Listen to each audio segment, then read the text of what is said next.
Bonsoir, bien-aimés de Dieu. Bonsoir, tout le monde. Nous nous excusons beaucoup pour le temps.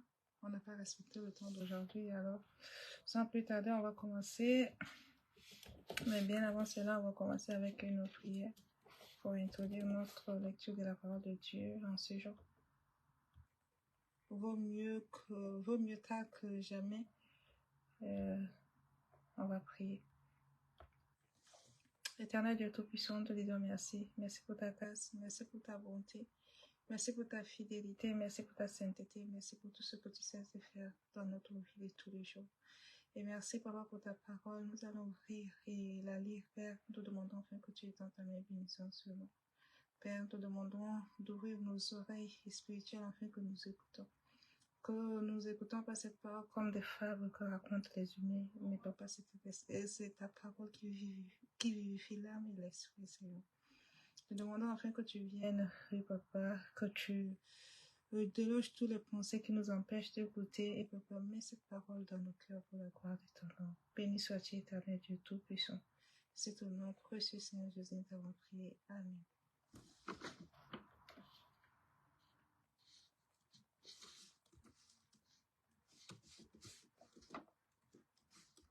Alors, notre première lecture de la parole de Dieu se trouve dans le livre des Nombres. Nombre, le chapitre 21. Nombre 21. Le roi d'Arabe cananien qui habitait le Midi apprit qu'Israël venant par le chemin d'Atarim. Il combattit Israël et l'amena des prisons et amena des prisonniers. Alors Israël fit un vœu à l'Éternel et dit, si tu livres ce peuple entre mes mains, je dévierai ces villes par l'interdit. L'Éternel entendit la voix d'Israël. Il se livra, l'Éternel entendit la voix d'Israël et livra les Cananéens. On les dévouilla par l'interdit, eux et leurs villes, et l'on nomma ce lieu Horma. Ils partirent de la montagne de Hor par le chemin de la mer Rouge pour contourner le pays d'Édom. Le peuple s'impatienta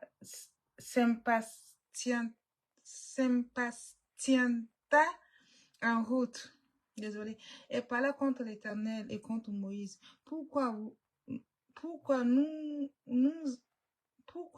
avez-vous fait monter hors d'Égypte pour que nous mourions dans le désert, car il n'y a point de pain, il n'y a point d'eau, et notre âme est dégoûtée de cette misérable nourriture. Alors l'Éternel envoya contre le peuple les serpents brûlants. Ils mordirent le peuple, et il mourut beaucoup de gens en Israël. Le peuple vient à Moïse et dit, nous avons péché, car nous avons parlé contre l'Éternel et contre toi. Prie l'Éternel afin qu'il éloigne de nous ces serpents. Moïse pria pour le peuple. L'Éternel dit à Moïse, fais un serpent brûlant et place-le sur une perche. Quiconque aura été mordu et le regardera conservera la vie. Moïse fit un serpent d'araignée et le plaça sur une perche. Et quiconque avait été mordu par le serpent et regarda le serpent d'araignée conserva la vie. Les enfants d'Israël partirent et campirent à Oboth. Ils partirent d'Obot et ils campèrent à Ildé, à Barim, dans le désert qui est vis-à-vis de Moab, vers le soleil levant. De là, ils partirent et ils campèrent dans la vallée des Zéred. De là, ils partirent et ils campèrent de l'autre côté d'Arnon, qui coule dans le désert, en sortant du territoire des Amoréens, car Arnon est la frontière de Moab, entre Moab et les Amoréens. C'est pourquoi il est dit dans le livre des Guérès de l'Éternel, Vaeb en Supha et les tonneurs de Arnon. Et le cours des torrents qui s'étend du côté des Ar et touche à la frontière de Moab. De là, ils allèrent à Ber. C'est de Ber où l'Éternel dit à Moïse, rassemble le peuple et je leur donnerai de l'eau. Alors, l'Israël chanta ces cantiques. monte, puis chantez en son honneur, puis que les princes ont creusé, que les grands du peuple ont creusé, avec les spectres, avec leurs bâtons. Du désert, ils allèrent à Matana. Je m'excuse. Du désert, ils allèrent à Matana. De Matana, de Matana à Nahayel. Et Nahayel à Bamoth. De Mabot à la vallée qui est dans le territoire de Moab. Au sommet des Pisgah, au regard du désert. Israël envoya des messages à Sion, roi d'Amorin, pour lui dire, laisse-moi passer par ton pays. Nous entrerons ni dans les champs, ni dans les vignes, et nous ne boirons pas l'eau des puits. Nous suivrons la route royale jusqu'à ce que nous ayons franchi ton territoire. Sion accorda point à Israël le passage sur le territoire. Il assembla tout son peuple et sortit à la rencontre d'Israël. Dans le désert, il vint à Jahat. Il combattit Israël. Israël le frappa du tranchant de l'épée et s'empara de son pays, depuis Orno jusqu'à Jabok, jusqu'à la frontière des enfants d'Ammon, car la frontière des enfants d'Ammon était fortifiée. Israël prit toutes les villes et s'établit dans toutes les villes des Amoriens, à Hesbon, et dans toutes les villes de son essor, car Hesbon était la ville de Sion, au roi des Amoriens. Il avait fait la guerre au précédent roi de Moab, et lui avait enlevé tout son pays jusqu'à Ornon. C'est pourquoi les poètes disent, venez à Hesbon, que la ville de Sion soit rebâtie et fortifiée, car il est sorti un feu de Hesbon, une flamme de la ville de Sion. Elle a dévoré Har Moab, les habitants des hauteurs de l'Arnon. Malheur à toi, Moab, tu es perdu, peuple de Kémosh. Il a fait de ses fils des fuyards, et il les a livrés, ses filles captives, à Sion, roi des Amoréens. Nous avons lancé sur eux nos traits, de Hesbon à Dibon. Tout est détruit. Nous avons entendu nos ravages jusqu'à nos Fatch, jusqu'à Medeba. Israël s'établit dans le pays des Amoriens. Moïse envoya reconnaître Gézer, et ils prirent les villes de son essor. Ils sachèrent les Amoréens qui y étaient. Ils changèrent ensuite la direction et montèrent. Ils changèrent ensuite de direction et montèrent par le chemin de Bassan, Og roi de Bassan, sortit à leur rencontre avec tout son peuple pour les combattre à Édrei. L'Éternel dit à Moïse, ne crains point, car je le livre entre tes mains. Lui et tout son peuple et son pays, tu les traiteras comme tu as traité Sion, au roi des Amoréens, qui habitait à Hesbon, et ils le bâtirent, lui et ses fils, et tout son peuple, sans en laisser échapper un seul, et ils s'emparèrent de son pays. Jusqu'à là, la parole de Dieu. Notre deuxième lecture se trouve dans le livre de Ésaïe chapitre 10. Ésaïe chapitre 10.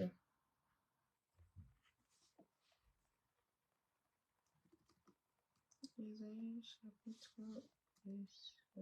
Malheur à ceux qui prononcent les ordonnances iniques et à ceux qui transcrivent les arrêts injustes pour refuser justice aux pauvres et ravir leurs droits aux malheureux de mon peuple, pour faire des veuves leur proie et des orphelins leur butin.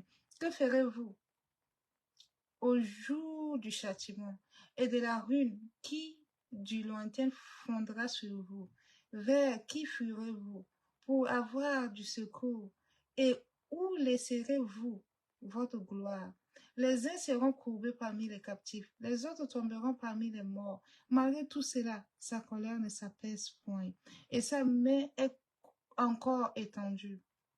Malheur à Assyrien, verge de ma colère, la verge dans sa main, c'est l'instrument de ma fureur. J'ai lâché contre une nation impie. Je l'ai fait marcher contre un peuple de mon courroux, pour qu'il se livre au pillage et fasse du butin, pour qu'il le foule aux pieds comme la boue des rues. Mais il n'en juge pas ainsi. Et ce n'est pas à la pensée de son cœur. Il ne songe qu'à détruire, qu'à exterminer les nations en foule. Car il dit, mes princes ne sont-ils pas autant des rois? N'en a-t-il pas été Calno comme des Carchemish? N'en a-t-il pas été des Hamath comme des Arpad? N'en a-t-il pas été des Samarie comme des Damas? De même que ma main a atteint les royaumes des idoles, où il y avait plus d'images qu'à Jérusalem et à Samarie. Ce que j'ai fait à Samarie et à ses idoles, ne le ferai-je pas à Jérusalem et à ses images? Mais quand le Seigneur aura accompli toute son œuvre sur la montagne de Sion et à Jérusalem, je punirai le roi d'Assyrie pour le fruit de son cœur orgueilleux et pour l'arrogance de ses grégaires hautains. Car il dit, c'est par la force de ma main que j'ai agi, c'est par ma sagesse que je suis intelligent. J'ai reculé les limites des peuples et pillé leurs trésors. Et comme un euro, j'ai renversé ceux qui siégeaient sur des trônes. J'ai mis la main sur les richesses des peuples, comme sur un nid, et comme on ramasse des œufs abandonnés. J'ai ramassé toute la terre. Nul n'a remué l'aile, ni ouvert le bec, ni poussé les cris. La hanche se glorifiera-t-elle envers celui qui s'en sert, ou la scie s'est-elle arrogante envers celui qui la manie? Comme si la verge faisait mouvoir celui qui la lève, comme si le bâton soulevait celui qui n'en a pas du bois. C'est pourquoi le Seigneur des armées enverra le dépérissement parmi les robustes guerriers, et sous sa magnificence éclatera un embrassement comme l'embrassement d'un feu. La lumière d'Israël deviendra un feu, et son sein une flamme, qui consumera et dévorera ses épines et ses ronces en un seul jour, qui consumera corps et âme. La magnificence de sa forêt et de ses campagnes. Il en sera comme un malade qui tombe en défaillance.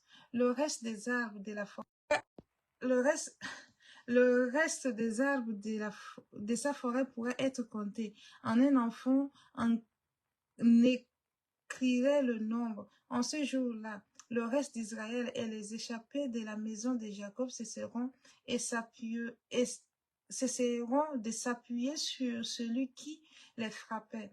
Ils s'appuieront avec confiance sur l'Éternel, le Saint d'Israël. Le reste reviendra, le reste de Jacob, ô Dieu puissant, ô Dieu puissant. Quand ton peuple, ô Israël, sera comme des sables de la mer, et le reste seulement reviendra. La destruction est résolue, elle fera déborder la justice. Et cette destruction qui a été résolue, le Seigneur l'Éternel des armées l'accomplira dans tout le pays. Cependant, ainsi parle le Seigneur, l'Éternel des armées. Ô mon peuple qui habite en Sion, ne crains pas Assyrien. Il te frappe de la verge et il lève son bâton sur toi, comme faisant les Égyptiens. Mais encore un peu de temps, et le châtiment cessera. Puis ma colère se retourna contre. Alors, mais encore un peu de temps, le châtiment cessera. Puis ma colère se tournera contre lui pour l'anéantir. L'Éternel des armées agitera le fouet contre lui, comme il frappa mendiant au rocher d'Horeb. Et de même qu'il va lever son bâton sur la mer, et il lèvera encore comme en Égypte. En ce jour, son fardeau sera ôté de dessus ton peuple, de ton épaule, et son joug de dessus ton cou, et la graisse fera éclater le joug. Il marchera sur Ajat, traverse Migron, laisse les bagages à Micmash. Il passe le défilé, il couche à Geba, Rama tremble, Gibéa de Saul prend la fuite. Fais éclater ta voix, fille de Galim. Prends garde, Laïs. Malheur à toi, Anatole. Madmena se disperse. Les habitants de Gebim sont en fuite. Encore un jour de halte à Nob. Et il menace de sa main la montagne de la fille de Sion, la colline de Jérusalem. Voici le Seigneur éternel des armées brise les rameaux avec violence. Les plus grands sont coupés, les plus élevés sont abattus. Il renverse avec le fer les taillis de la forêt. Et le Liban tombe sous le puissant. Que Dieu bénisse sa parole en Jésus. Amen. Notre troisième lecture se trouve dans le livre de Somme 108. C'est tout le chapitre 108. Cantique. Somme de David. Mon cœur est affermi, ô Dieu. Je chanterai, je ferai retentir mes instruments. C'est ma gloire. Réveillez-vous, réveillez-vous, mon luth et ma harpe. Je réveillerai l'aurore. Je te louerai parmi les peuples, l'Éternel. Je te chanterai parmi les nations. Car ta bonté s'élève au-dessus des cieux et ta fidélité jusqu'aux nues. Élève-toi sur les cieux, ô Dieu, et que ta gloire soit sur la terre, afin que tes bien-aimés soient délivrés, sauf par ta droite et exauce-nous. Dieu a dit dans sa sainteté, je triompherai, je partagerai Sichem, je mesurerai la vallée de Sukkot. À moi Galate, à moi Manassé, Ephraïm, est le rempart de ma tête et Juda mon spectre. Moab est le bassin où je me lave, je jette mon soulier sur Édom, je pousse des cris de joie sur le pays des Philistins. Qui me mènera dans la ville forte, qui me conduit à Édom? N'est-ce pas toi, ô Dieu, qui nous a repoussés et qui ne sortait plus, ô Dieu, avec nous, avec nos armées? Donne-nous du secours contre la détresse. Le secours de l'homme n'est que vanité. Avec Dieu, nous ferons des exploits. Il écrasera nos ennemis. Gloire à Dieu. Notre quatrième et dernière lecture se trouve dans le livre des Proverbes. Proverbes, le chapitre 15, le verset 14. Alors, le Proverbe chapitre 15, le verset 14 dit, « Un cœur intelligent cherche la science, mais la bouche des insensés se plaît à la folie. » Je relis encore. « Un cœur intelligent cherche la science, mais la bouche des insensés se plaît à la folie. »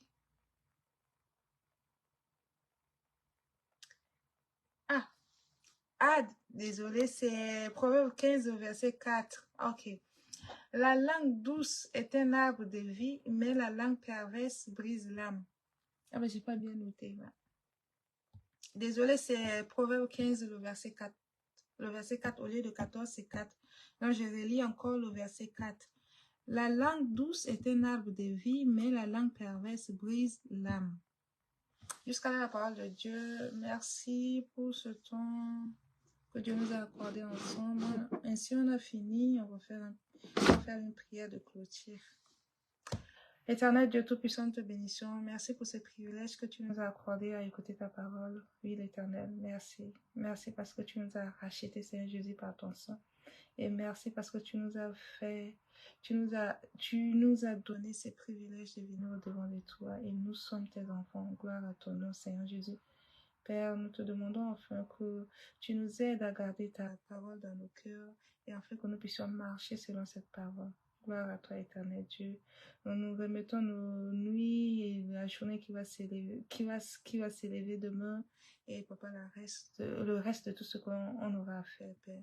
Sois loué, sois béni, sois élevé. C'est au nom de Jésus, nous t'avons prié. Amen.